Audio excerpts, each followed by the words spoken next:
કેમેરો તૂટેલો હતો, ડિસ્પ્લે તૂટેલી હતી. એટલે એવું નથી કે આપણે લાખો રૂપિયાનો મોબાઈલ જોઈ શૂટિંગ માટે. ખુશી, એક સમય મારો એવો હતો ને કે હું ઓપ્પોના મોબાઈલમાં શૂટિંગ કરતો હતો. મોબાઈલની કિંમત માત્ર 10,000 રૂપિયા હતી. કેમેરો તૂટેલો હતો, ડિસ્પ્લે તૂટેલી હતી. એમાં મેં 1.5 થી 2 વર્ષ શૂટિંગ કર્યા હતા અને વિડીયો બનાવીને એમાં અપલોડિંગ કર્યા હતા. તો એમાંય વ્યૂ સારા આવતા હતા. એટલે એવું નથી કે આપણે લાખો રૂપિયાનો મોબાઈલ જોઈ શૂટિંગ માટે. નહીં, તમે શું શેર કરો છો ને, મેઇન માણસોને ઇન્ફોર્મેશનની જરૂર છે.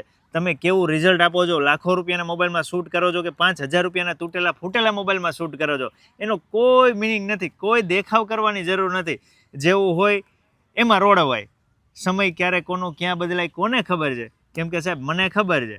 મેં શરૂઆત કરી હતી 10,000 રૂપિયાના મોબાઈલથી, જ્યારે કેમેરો તૂટેલો હતો, ડિસ્પ્લે તૂટેલી હતી અને નાના એવડા ગામડામાંથી હું વિડીયો બનાવીને લોકો સુધી શેર કરતો હતો. ત્યારે મને મારા વહાલીડાઓ પ્રેમ આપતા હતા અને અત્યારે મારા વહાલીડાઓ મને પ્રેમ આપે છે.